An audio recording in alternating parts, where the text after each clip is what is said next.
I think we've been asking the wrong question about the future. We don't need to be able to predict the future to build a team that can thrive in whatever the future throws our way.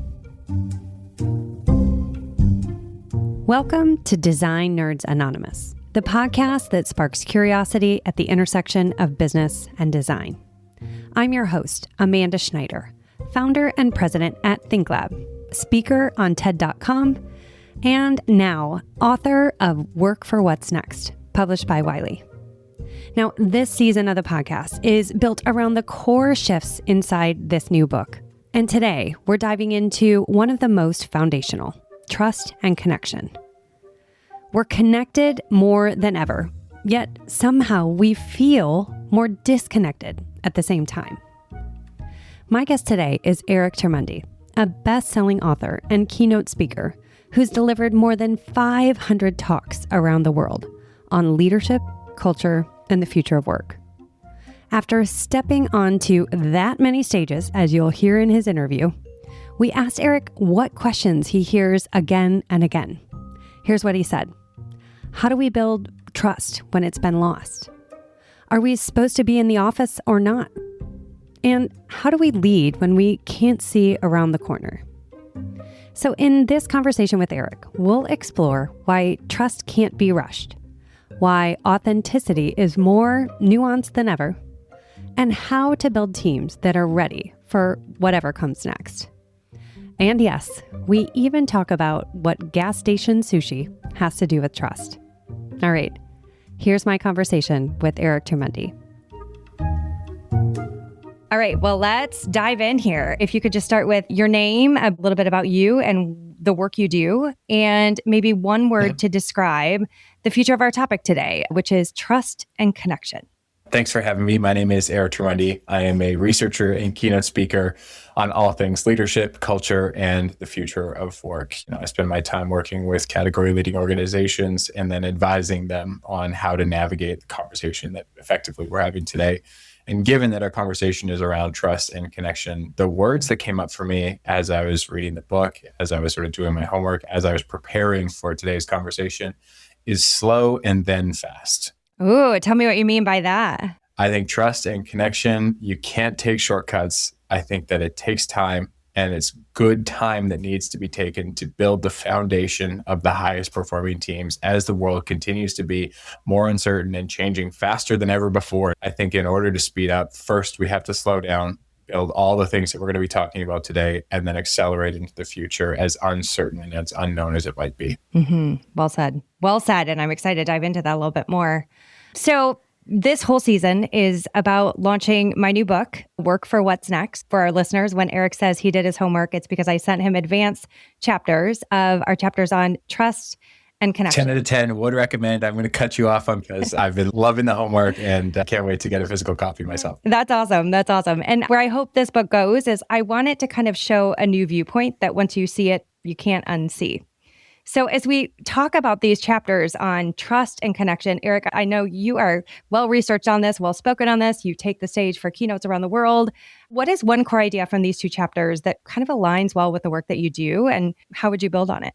Your book is not about generations, though it's entirely about generations. This isn't about a definitive sort of line drawn in the sand. What you're really talking about is the evolution of the world that we're living in today and a group of people who have grown up in a more advanced world than generations before them. And so that requires a deeper understanding of the world that they and we live in and an understanding of how this world works so that we can build high-performing, connected teams that can navigate this ambiguity and uncertainty. And, one of the main keys that came out of one of the chapters that I read is this idea of Phygital, physical and digital space. And my gosh, so long as a company can afford that flexibility and that variability and can communicate it effectively to their teams so that people can be in the right places at the right times to get the most out of the relationships on the team. That is not a distant future that you're talking about. It's a workplace today that is required to navigate not just today, but the weeks, months, and years ahead as well. So, I'm totally on board with this thinking. Another idea that you were talking about is just the importance of and how to build trust. You're talking about digital onboarding. You're talking about the next generation, not necessarily needing to have meetings for the sake of meetings, nor not needing to meet in person just for the sake of meeting in person. And that an interesting idea could be a digital on-ramp where you can get to know bits and pieces of people before having the big networking events or before having the big meetings. I think the next generation especially is really interested in efficiency. There is no, that's the way we've always done it before. And if there's a way to get an understanding of the people we get to work with every day, get to know them a little bit better on a personal level, and then get to do incredible work with them, I think that is, again, not necessarily just a way of the future. I think that's a way that could be adopted right now that organizations across the country will absolutely flourish in. How would you kind of build on this idea that digital sparks, human sticks, and really looking at using one to augment the other to build trust and connection? One of my favorite lines from one of my favorite coaches in the NFL, his name is Kevin Stefanski. I think given what he had to work with, he did incredibly well with that team. And by the way, was one of the most beloved coaches in the league for many years, won Coach of the Year twice, especially with a team that didn't even win the whole championship. He said, when our team gets to know each other off the field, we play better together on the field. And I just love the idea of that line because often we're just kind of thrown into the deep end with the teams that we're working with. We're expected to solve big problems faster than they've ever been solved before without laying a foundation. It's just kind of like building a house without a foundation. It's going to look really good until the first storm hits. Then all of a sudden, everything's going to be crumbling down. And so when you talk about like a digital on-ramp or when you talk about sort of taking a bite-sized piece to getting to know each other better, I would say the more we get to know about each other off the field, the faster we get to play better together on the field too. So what does that mean? I've created a bunch of exercises, but one of the ones that Stefanski actually used is he called it a 4-H exercise. And he shared with his team his heroes, his heartbreaks, his hopes, and his history. It took 10 minutes, and he talked about his favorite heroes. And they weren't NFL players or coaches or anything like that. They were his parents. He talked about how his parents were his heroes. Then he talked about his heartbreak. And then he talked about his hopes. He didn't talk about football at all. He talked about his favorite cuisines, the first rock concert that he'd been to. He talked about anything but football. But when his team started to feel that connection, that relatability, that understanding, that empathy, but also experienced a little bit of vulnerability that this coach shared with the team, they started to lean in a little bit more and play harder for him and each other. Then they started to share these 4-H's as well. And the connection on this team, the trust that grew on this team increased significantly. The year they implemented this exercise, they went from 7-8 to 11-4 in order to fully commit to the work that we're doing, the teams that we're working on. We have to be able to understand at a pretty fundamental level who it is we're working with in the first place, regardless of the generation, regardless of whether we're remote across the country or whether we come into work 5 days a week. To your point, whether you're in the office 5 days a week or now, collaborating across countries with different offices and different continents, one of the keys to me there is this digital aspect and how we connect, be it a Slack channel, be it personal texts outside of work. There's some ideas in the book about a slide deck, but I think some of this is where Gen Z gets really interesting to me because what's really natural to them maybe doesn't come as naturally to some others that didn't grow up in this digital first world. Well, I love that slide that you shared too. I actually did something similar with a few of my clients. I called it the 7 windows exercise, like 7 windows into the lives of the people that we work with, and everything from like hometown to, deep-rooted belief to thing that I'm proud of to lesson that I've learned, 7 things that is just a fun way to explore some of the things that make you different than me. There's no deep vulnerability that requires some discomfort. It's just an opportunity to start a conversation that you want to start with a coworker, but don't necessarily know how. I want to share with you what a sort of funny realization that I had around trust. I come from Vancouver, north of Seattle, right on the Pacific Ocean. Like our knowledge and love for sushi, for seafood, it was just like off the charts. Trust is a lot like gas station sushi. I was walking into the gas station the other day and the light must have just been shining off the lid just right because it stopped me in my tracks. And I lived in Vancouver for like 11 years now. I'm a connoisseur of sushi. And I got to tell you, I saw this gas station sushi stop me in my tracks. I looked at it and I got to tell you, it looked really good. And for $3.99, how could I say no, right? But I didn't get the sushi. And if I did, I probably wouldn't have been able to record the podcast today for all, for reasons that we know to be true when you buy a gas station sushi. I didn't get the sushi. And I was walking out of the gas station. I was thinking to myself, why didn't I get the sushi? And I came to conclude that I didn't get the sushi because I didn't know anything about it. And because I didn't know anything about it, I just didn't trust it. I didn't know if it had been there for 5 minutes or 5 days. And I found the same thing happens at the workplace too. We've got people who are skilled, educated, competent, qualified, all of these things. They wouldn't have the job if they weren't. And I think the more we get to know about the people around, just like that gas station sushi, the more we're going to be able to commit to them sooner and get some great stuff done. Love that. Love that. And that 7 windows exercise, as you called it, or the example that Eric referred to for our listeners in the book, was an onboarding document that we use here at ThinkLab that basically says a little bit about each human you're going to be working with and kind of how you'll be working with them. So it's just another idea of something that's kind of a reference. So I love tying that to gas station sushi. Didn't see that one coming. Didn't see that one coming. Yeah, here we are. Yeah.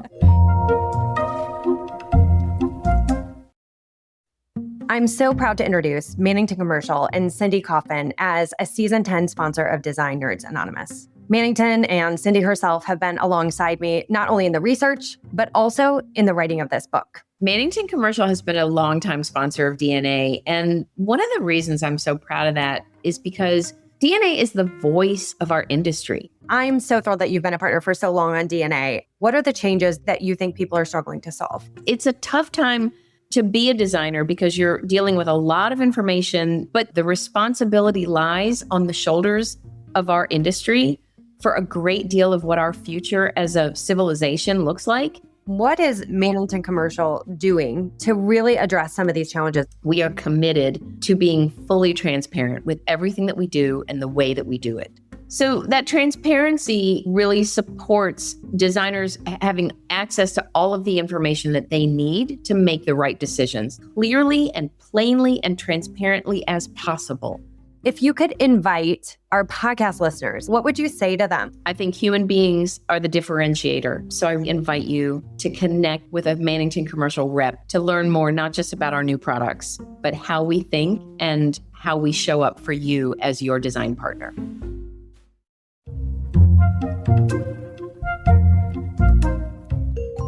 I would love to hear what is one way, either maybe these chapters challenge you to think differently, maybe a new idea you'll carry forward in your work, or maybe it's something you want to challenge about one of the concepts in the book. It's challenged me in a lot of ways. I don't think there's a bad recommendation in the book. I think it's all wonderfully well-researched, wonderfully presented, easy to read, and exactly what I'm looking for is a leader, a teacher, a student, and everything in between.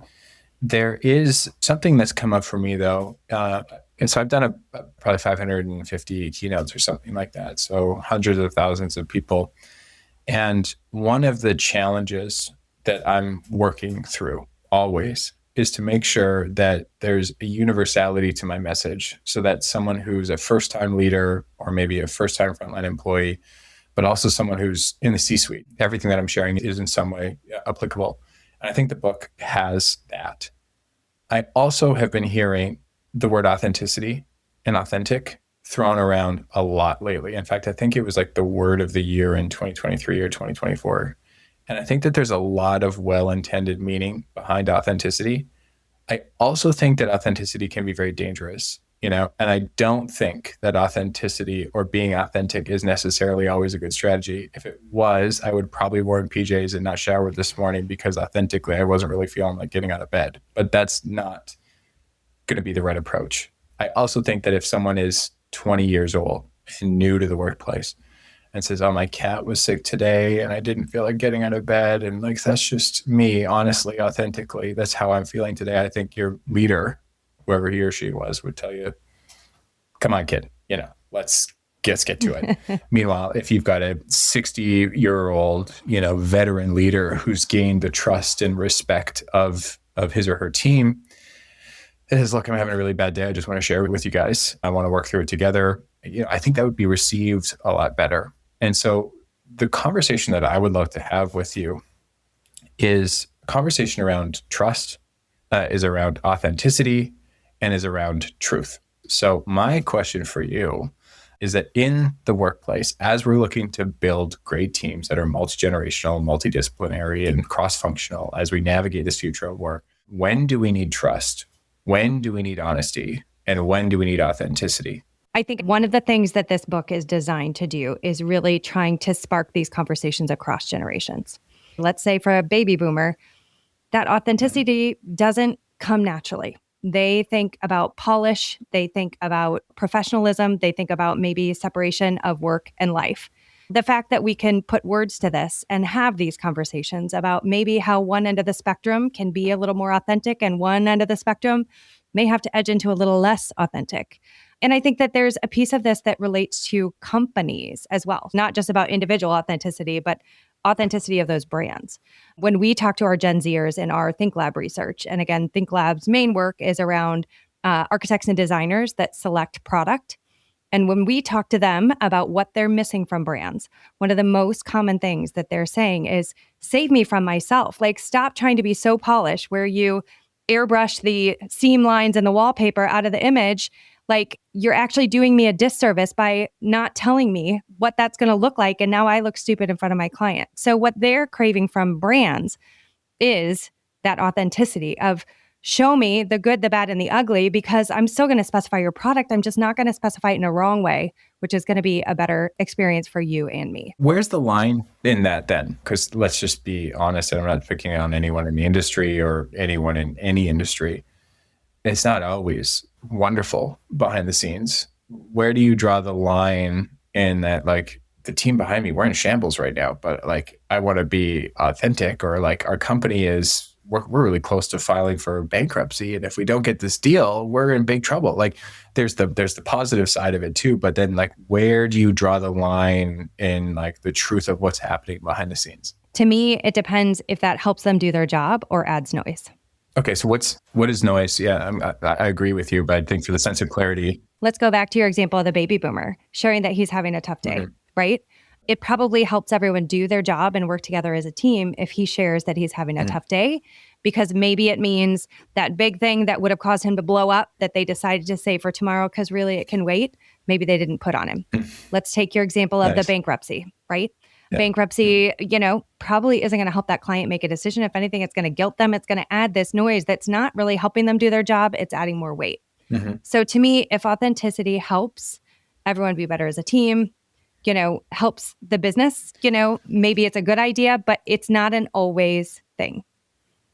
So it's funny because I wrote this whole overview and pitch for this book I called Strategic Authenticity. I didn't end up moving forward with it because I didn't think the market was too interested in a book that sounded like deceit or manipulation.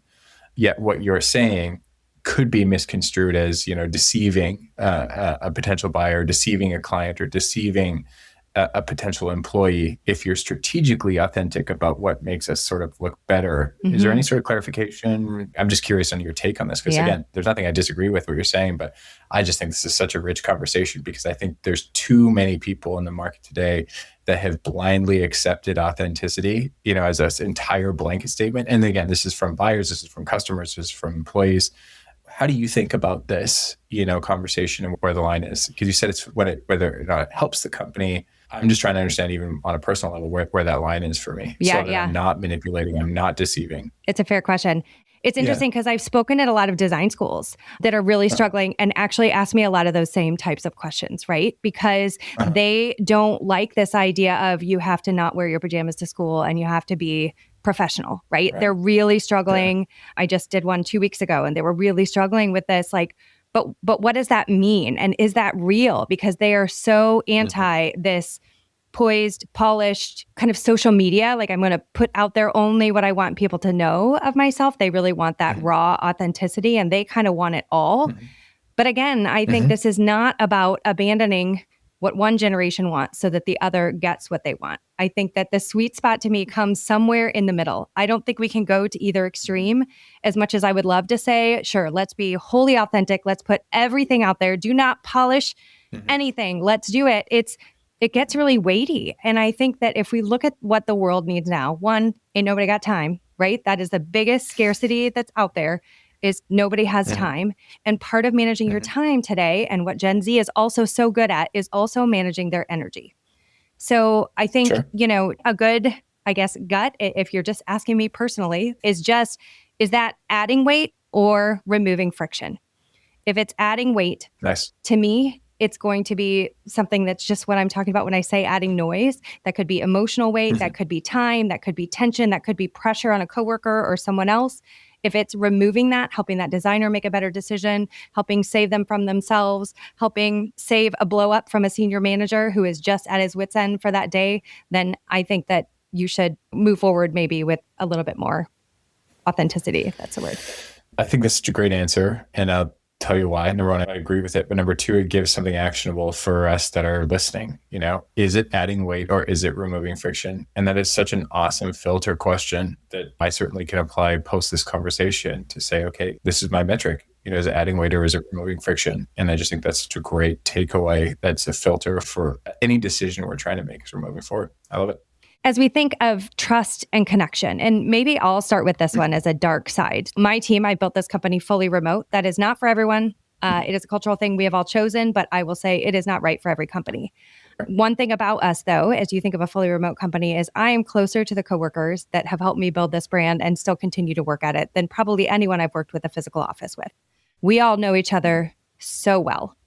Sometimes we try to protect one another from things. So it may mean I'm not going to tell my coworker Erica about that project because I know she's having a really tough week. And so I want to keep her out of this to protect her mental health. But then it really would have been better to just tell her about it and let her in on it, because that would have been up to her to kind of delineate. And now she feels like she's being protected and maybe doesn't want to be protected or something like that. That's just one example of maybe a dark side of overtrust and connection that we have definitely felt on our team at ThinkLab. What is one caution that you have to all generations? Maybe give advice to leaders, teams, individuals, whatever you choose. I think it's kind of been woven in directly throughout our conversation today, is that you can't be everything to everyone, And I think that intention is really important. So if your coworker Erica is having a bad week, you're not sharing that information. It's well intended because you're trying to protect your mental health. I think if she knew that and knew your intentions behind it, you're not going to get yourself in any trouble. She might say, next time, as much as I appreciate you protecting me, bring it to me. And that's not really what I mean about trying to be everything to everyone. But I think when you've got a culture that is defined, like what you're describing to me is what I would consider like a family culture. Maybe those aren't the words that you use, but you kind of treat each other like family because you're really like putting each other first and you're really trying to take care of everyone. I'm also seeing, as we go back to this sort of authenticity conversation, though, I've seen some workplaces are opting for like, you don't need to wear shoes in the office and you can be barefoot and stuff like that, because if that's how you feel, you can do your best work. Seems kind of gross. Or just like really casual. It seems super gross to me. Like it seems disgusting, if I'm being totally honest. But I go back to a workplace like Zappos, especially in the Tony Hsieh era, where they had like shake weights and ferns and dance parties, and like they were just this fun environment where they had tours through the office because it was such an incredible place to work and lineups around the block. Like, I got to tell you, I saw that Zappos. I hated every bit of it. Like, it was not at all for me. And I think one of the big mistakes, at least, I'm speaking to associations, every association across the country. And these associations they're saying like, we have to be everything to everyone. We have to catch as many sort of Gen Zs as possible, millennials as possible. We have to be hyper inclusive.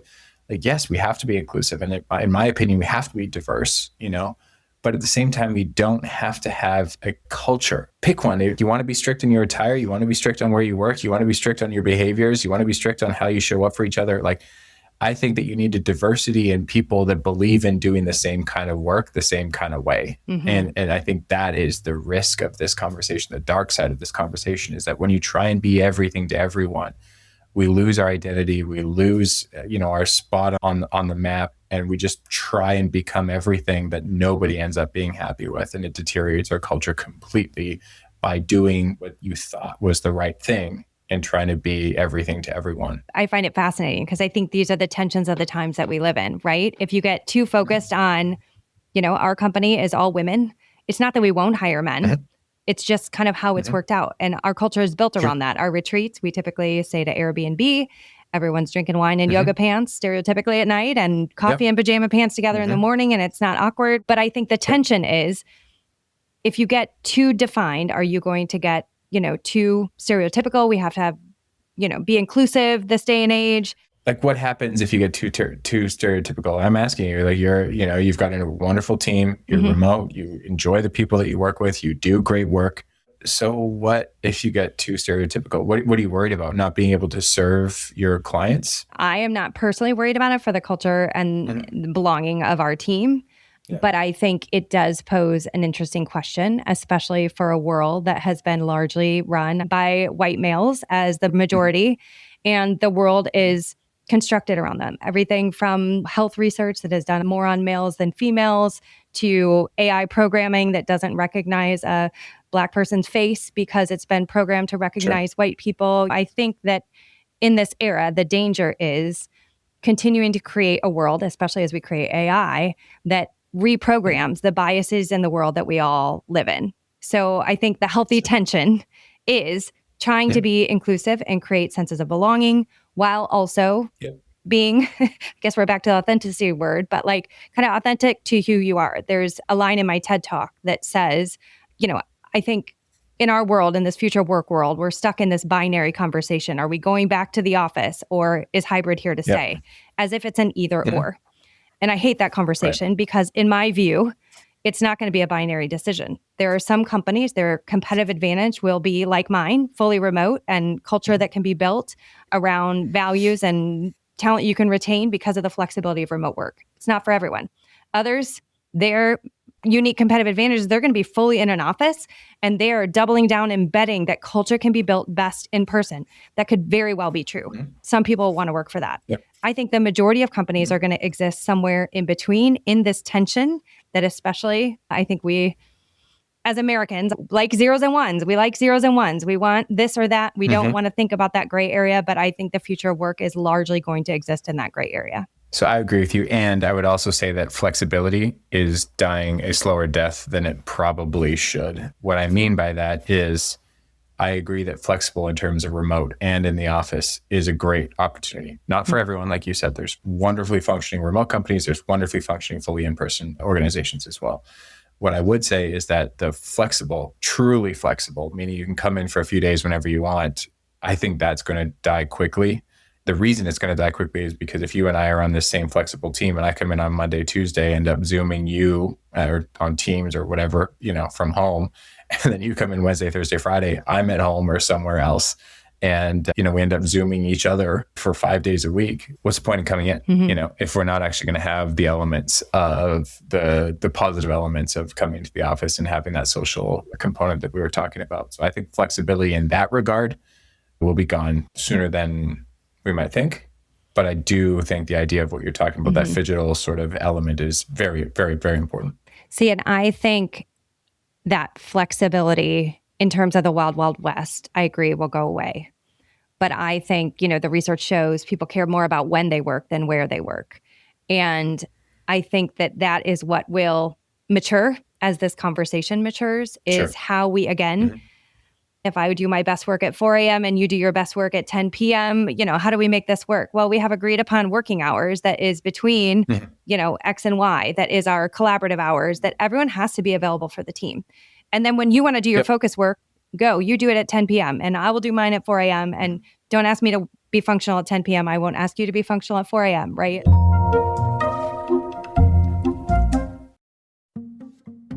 As the home of NeoCon for decades, the MART was built on the power of physical presence.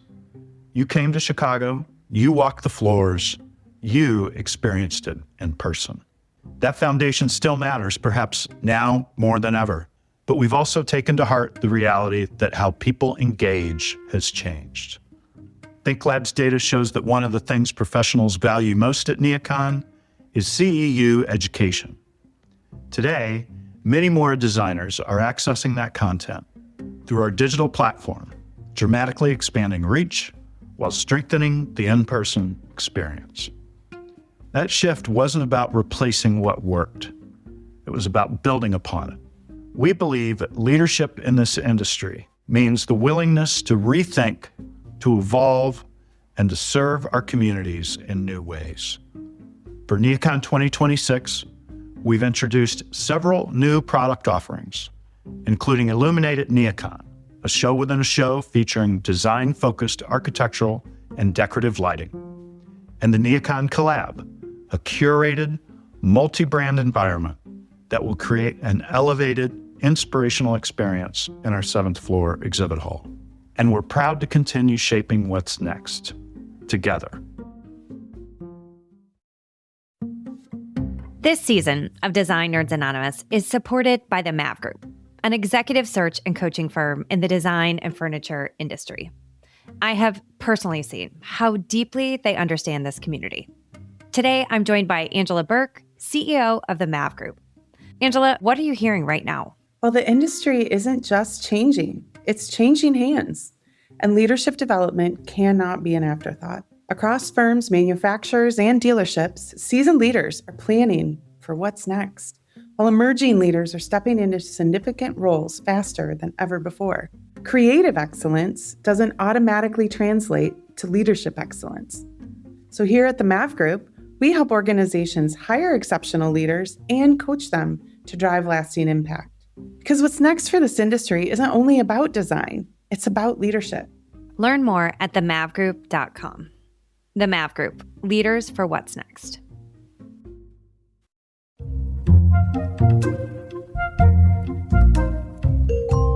In the book, I paint a picture of 2050. Given the discussion we've had today and kind of the word that you started with, how would you evolve the word that you started with? If we get this right, what will the future look like? How will that be different? I think work in general is going to fundamentally change, and things like universal basic income and how we're going to be living our lives. I think a lot of that is going to change fundamentally. But, with relation to the conversation, I think that work is going to be, and maybe this is against the grain and maybe it's not necessarily a positive, maybe it's positive, maybe it's not, maybe it doesn't matter. But I think we're going to have a lot more organizations like yours to say we're a group of people who believe in this kind of work. We work at this time. We love the powerful transformational work we do for our clients, and we love who we get to work with too. We are not everything to everyone. We love getting an Airbnb together. We love being in our yoga pants with our coffee. We love starting the day with like a yoga class. I don't know, now I'm just making things up for what you do or what you don't do.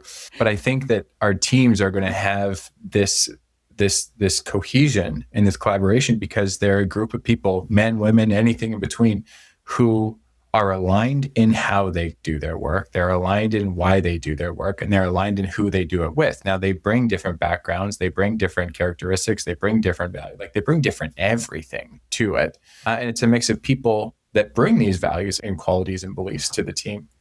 But I think that work will be so aligned with how we do it, who we do it with, and what we do. These conversations, I think, in 2050, we're going to laugh about them, wondering why it took so long to do something like this. I think that the connotation around work will be a very positive one with the assistance of AI, because we'll get to truly express who we are with people who value who we are, to do work that we love to do with people we love to do it with. So hopefully we'll be listening to ourselves and we're somewhat accurate in 2050. What do you think? I hope that AI is just a positive effect. And I think as I think about my audience, I love this prediction that we're going to have companies all across the spectrum. Obviously, my audience is architects and designers. They care very much about physical space. And so one of the cautions that I write about in a different chapter in the book is about, let's not be so concerned about going back to an office that we miss all of these new pop-up spaces to design in other areas. I can tell you as a fully remote worker, my basement office when the kids aren't home is a phenomenal place to work. When they're off school, this gets really challenging. And guess what? The Starbucks down the street doesn't cut it. So if we have more companies like mine, we need more space to be able to be functional. And it may not look like it did when the office was invented, but I think that there's a lot of exciting opportunity there for the architecture and design realm as well.